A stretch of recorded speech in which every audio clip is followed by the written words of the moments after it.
नमस्कार जय जगन्नाथ। आज गोटे नुआ फ्रेश ब्लॉग को आपको स्वागत करुच्ची। आज मु पूजा सारी सारे आ होमवर्क थी मोर वर्ल्ड मैप बनवाक। एवं चलते करिया मोर ब्रेकफास्ट। मो ब्रेकफास्ट आज थी डोसा, मसाला डोसा आ संगे आसला चटनी चटनी आ सांबर आसला। मते मसाला डोसा बढ़िया लगे। आज ब्रेकफास्ट बाहर आसला।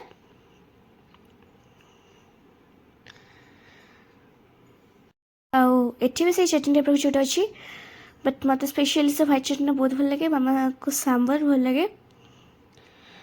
मसला को थिला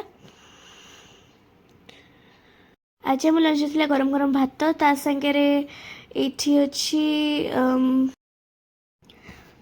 पोई तरकारी तापर एठी कुंदुर आलू भजा सालाड आंब। एबे चलतु टेस्ट करी कहवा केमती है। गरम भात खाई इच्छा होना हेले पोई तरकारी को देखिकी गरम भात खाई इच्छा है।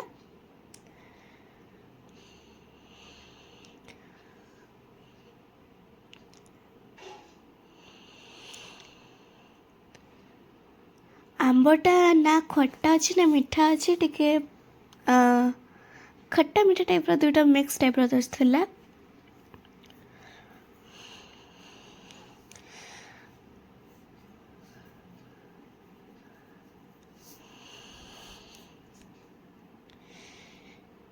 सो आज आम लंच रे यह थिला। जदि आपण मानक आम व्लॉग्स भल लगुच ताले प्लीज आम चैनल को सब्सक्राइब करंतु, लाइक करंतु एंड